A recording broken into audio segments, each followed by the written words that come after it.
नमस्कार विद्यार्थी मित्रांनो, सार्वजनिक आरोग्य विभाग भरती 2026 करिता अतिशय महत्त्वपूर्ण अपडेट आपण या व्हिडिओच्या माध्यमातून सविस्तर पाहणार आहोत. पदोन्नतीद्वारे भरण्यात आलेली एकूण पदे किती आहेत, तसेच सरळ सेवा पद्धतीने भरण्यात आलेली एकूण पदसंख्या किती असणार आहे, मंजूर पदे किती आहेत आणि आता भरावयाची एकूण पदे किती आहेत, या संदर्भाचा स्वतंत्र गोषवारा जाहीर करण्यात आलेला आहे. पाहुयात सविस्तर या व्हिडिओच्या माध्यमातून. त्यामुळे तुम्ही हा व्हिडिओ अगदी शेवटपर्यंत पाहायचा आहे, जेणेकरून तुम्हाला समजेल कोणत्या पदासाठी किती पदे मंजूर झालेली आहेत आणि किती जागा रिक्त आहेत ते. ओके. तर हा गोषवारा या ठिकाणी जाहीर करण्यात आलेला आहे. पदनिहाय माहे जानेवारी 2026 पर्यंतचा आहे. यामध्ये पदनाम कोणते आहे ते देखील तुम्ही पाहू शकता आणि एकूण मंजूर पदे किती आहेत, भरलेली पदे किती आहेत आणि एकूण रिक्त जागा किती आहेत हे तुम्हाला या ठिकाणी समजणार आहे. वस्त्रपाल, गृह वस्त्रपाल हे पद आहे, त्यासाठी 5 जागा अजूनही रिक्त आहेत. भांडारणी वस्त्रपाल एकूण 17 जागा रिक्त आहेत. मी या ठिकाणी पदनाम वाचेल आणि एकूण रिक्त जागा किती आहेत ते या ठिकाणी सांगेल, ठीक आहे. आणि सर्वात शेवटी टोटल रिक्त जागा किती आहेत ते आपल्याला पाहायचं आहे. भांडारणी वस्त्रपाल यासाठी 17 जागा, प्रयोगशाळा वैज्ञानिक अधिकारी 89 जागा, प्रयोगशाळा वैज्ञानिक अधिकारी हे 296 जागा, आरोग्य पर्यवेक्षक हेल्थ सुपरवायझर मलेरिया या पदासाठी 114 जागा आहेत. प्रयोगशाळा सहाय्यक यासाठी 93 जागा, क्षकिरण तंत्रज्ञ यासाठी 90 जागा रिक्त आहेत. रक्तपेढी तंत्रज्ञ यासाठी 32 जागा रिक्त आहेत. औषध निर्माण अधिकारी फार्मासिस्ट ऑफिसर यासाठी 136 जागा रिक्त आहेत. नंतर डायटिशियन हे पद आहे, त्यासाठी 10 जागा रिक्त आहेत. ECG तंत्रज्ञ यासाठी 12 जागा रिक्त आहेत. दंत यांत्रिक यासाठी 13 जागा रिक्त आहेत. डायलिसिस तंत्रज्ञाच्या 3 जागा. नंतर अधिपरिचारिका यासाठी 1414 जागा रिक्त आहेत. सहपरिसेविका प्रसविका यासाठी 15 जागा. पाठ्यनिर्देशिकासाठी 214 जागा. आरोग्य सेविका परिचारिका पब्लिक हेल्थ नर्स या पदासाठी एकूण जागा जर पाहिले तर या ठिकाणी 0 जागा आहेत. नंतर बालरोग परिचारिका यासाठी 87 जागा.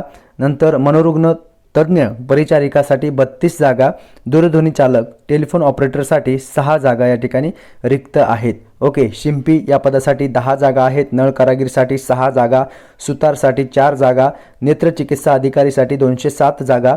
नंतर मनोविकृती सामाजिक कार्यकर्ता समाजसेवा अधीक्षक या पदासाठी 28 जागा. वैद्यकीय सामाजिक कार्यकर्ता समाजसेवा अधीक्षक वैद्यकीय मेडिकल वर्कर यासाठी 2 जागा. नंतर ऑक्युपेशनल थेरपिस्ट हे देखील पद आहे, त्यासाठी 3 जागा. फिजिओथेरपिस्टच्या 4 जागा. नंतर रासायनिक सहाय्यक केमिकल असिस्टंट यासाठी 20 जागा. अणुवीज सहाय्यक लॅबोरेटरी टेक्निशियन यासाठी 11 जागा.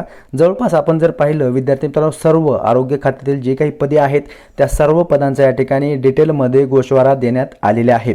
नंतर आपण जर पाहिलं सर्वाधिक जागा अवैद्यकीय सहाय्यक नॉन मेडिकल असिस्टंट या पदासाठी 128 जागा आहेत. नंतर नॉन मेडिकल सुपरवायझर हे पद आहे 30 जागा. वार्डनचं पद आहे 43 जागा. गृहपाल 0 जागा आहेत. अभिलेखापाल यासाठी 9 जागा आहेत. रेकॉर्ड कीपर S8 नुसार 1 जागा.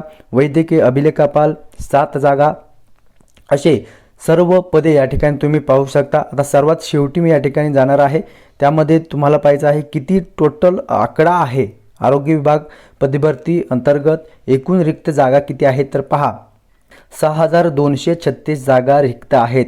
सरळ सेवाने भरण्यात आलेली पदे 32,952 पदे आहेत. मंजूर पदे 26,716 आहेत आणि 6,236 पदे जे आहेत ते रिक्त आहेत.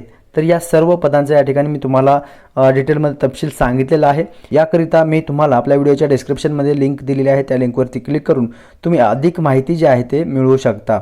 ओके. या व्यतिरिक्त तुमचे काही प्रश्न असतील तर तुम्ही नक्की कॉमेंट्स करून विचारायचं आहे. तर विद्यार्थी मित्रांनो, तुम्ही पाहिलेलं आहे की कोणत्या पदांसाठी किती जागा रिक्त आहेत ते. आता तुमच्या मनामध्ये प्रश्न असेल की जाहिरात कधीपर्यंत प्रसिद्ध होईल. तर सुधारित आकृतीबंध प्रसिद्ध होत आहे. आकृतीबंध प्रसिद्ध झाल्यानंतरच महिन्याभराच्या आतमध्ये तुम्हाला जाहिरात प्रसिद्ध झालेली दिसणार आहे. ओके. तर ही एक आताची सर्वात मोठी अपडेट आलेली आहे, जी की आपल्या चॅनलच्या माध्यमातून आपण पाहिलेली आहे. या व्यतिरिक्त तुमचे काही प्रश्न असतील तर तुम्ही नक्की कॉमेंट्स करून विचारू शकता. तेव्हा भेटूयात पुढील अपडेट घेऊन नवीन व्हिडिओच्या माध्यमातून. धन्यवाद.